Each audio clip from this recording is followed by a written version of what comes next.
Welcome to Outback Outdoors. Make sure you like, subscribe, and click the alert to stay up to date on all our new videos.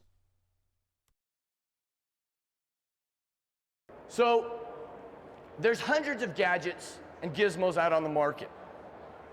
But to be a successful hunter, we need to learn how to be able to read wind and thermals. Any fly fishermen in here? So when you're fly fishing, you're reading the stream, aren't you? And the way the currents roll. That's a great analogy for wind, right? Water can't pass through a big boulder. Well, wind can't either. It's going to go around. A big cliff face is going to block it, and even though you might have a predominant wind, it's going to move that wind, and the way that wind reacts on the backside is going to make a difference, right? Okay? So when I start using fly fishing terms, you guys will know what I'm talking about, because it's eddies. You have eddies with wind, where that wind just swirls. I prefer them to call them toilet bowls, because that's what I feel like when I get busted in there, right? So there's two major factors we're going to talk about today. Predominant or prevailing wind. What is a predominant wind? Anyone? It's the wind that you see when you look on your Weather Channel app. Winds out of the northeast, right? That's your predominant wind, your prevailing wind. And that works great in Kansas, right? Because it's flat. In the mountains, not so much. And we'll talk about that.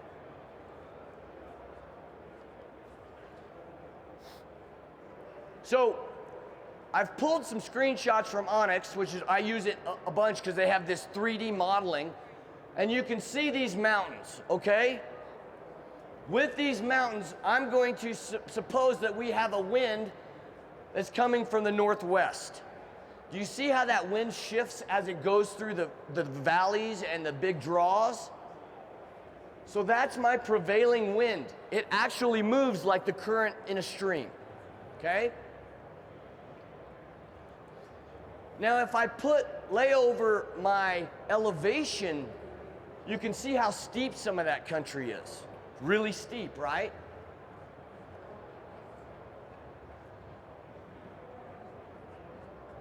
So, if we have our predominant or our prevailing wind is number one, and it's going to move through the valleys and the draws, we also have our thermals. Who knows what thermals are?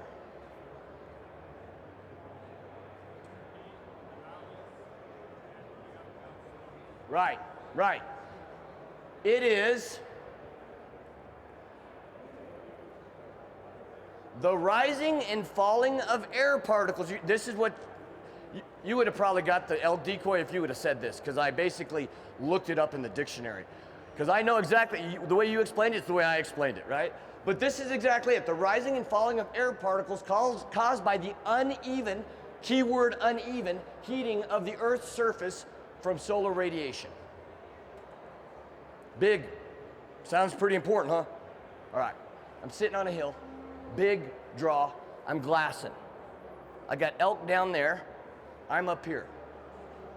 If I blow my wind puffer or take my milkweed, that wind drops down into that canyon, right? First thing in the morning. About 8:30, sun rises. Now all the air is starting to be heated up, and all of a sudden that starts rising back towards me, right?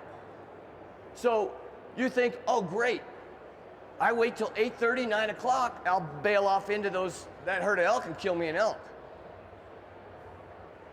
In theory, yes, but it doesn't work that way, okay? I do like to be at the highest point, whether the thermals are falling or the thermals are rising, because the predominant wind then helps me understand which way my scent is going, because I'm high, okay?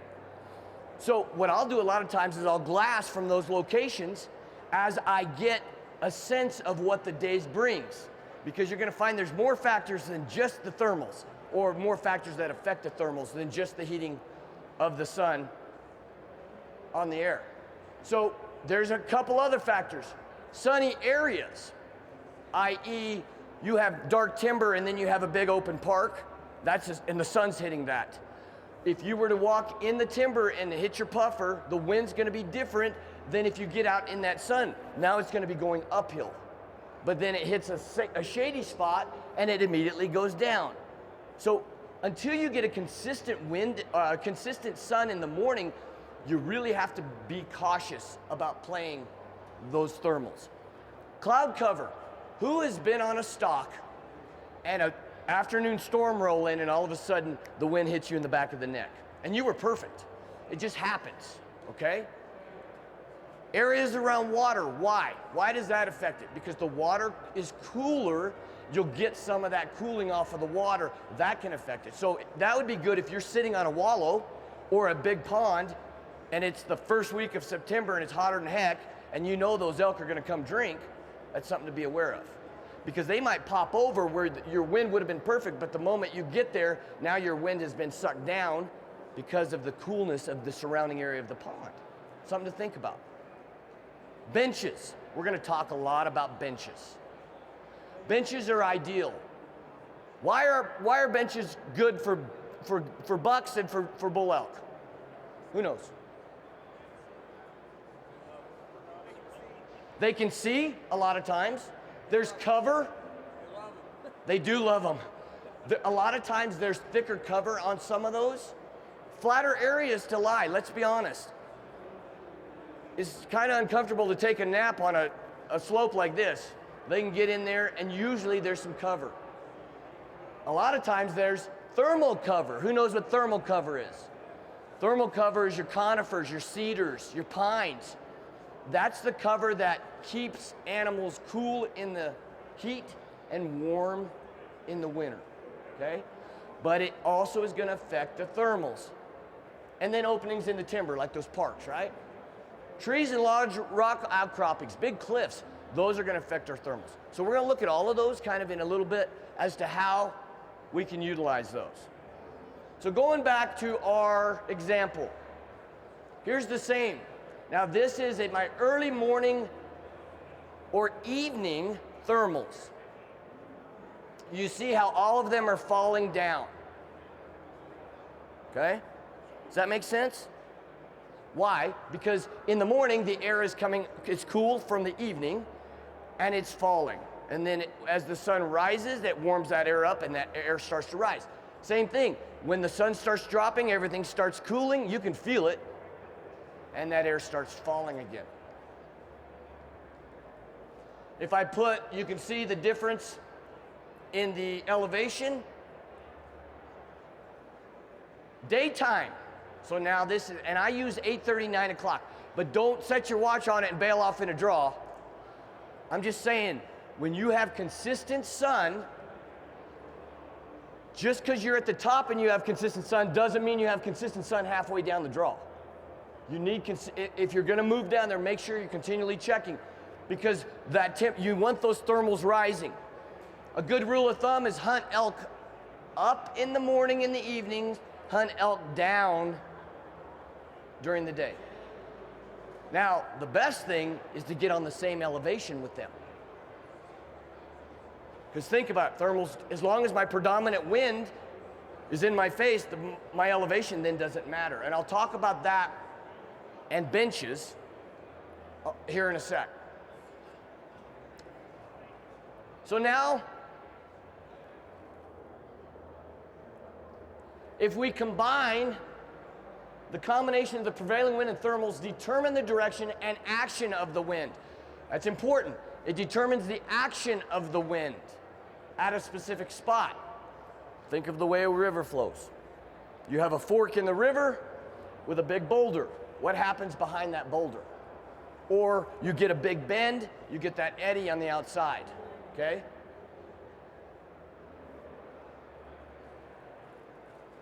So now we have the combination of the two.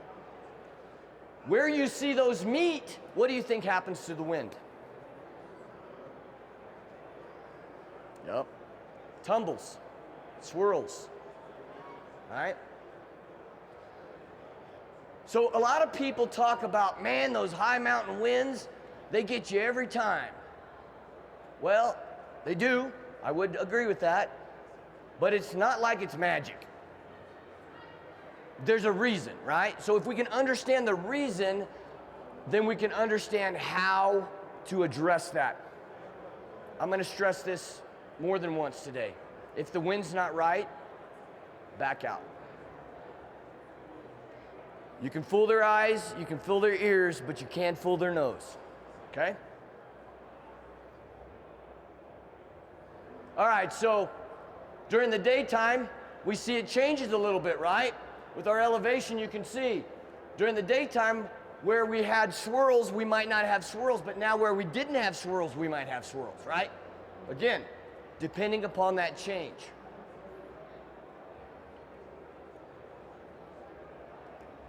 So, I want to talk a little bit about some methods of checking wind. Who uses the talcum powder, the little puffer? I use a ton of it, man. I should own stock in that. And I've tried milkweed. You guys know what milkweed is? But it's hard to carry, it's hard to find. I usually, if I'll go find a bunch of pods of milkweed, I usually have some Ziplocs in my backpack, and I'll just start filling a Ziploc up. And it does work good, because milkweed, if you don't know what it is, it looks like a little feather. It's just a seed pod, it comes out of a seed pod, and it's just white, and it floats really good on the wind. And that's really good for thermals, because I can drop it and I can see that go, and then I see it hit something else, and all of a sudden now it's coming past me, where I would have never thought that. So it does allow you to understand where the wind is going further out, okay? Because it will ride the wind. So I really like the idea of milkweed as a wind checker. The problem is finding it. I guess you could get it on Amazon. I don't know. Can you get it on Amazon? Can you get milkweed on Amazon, Phil?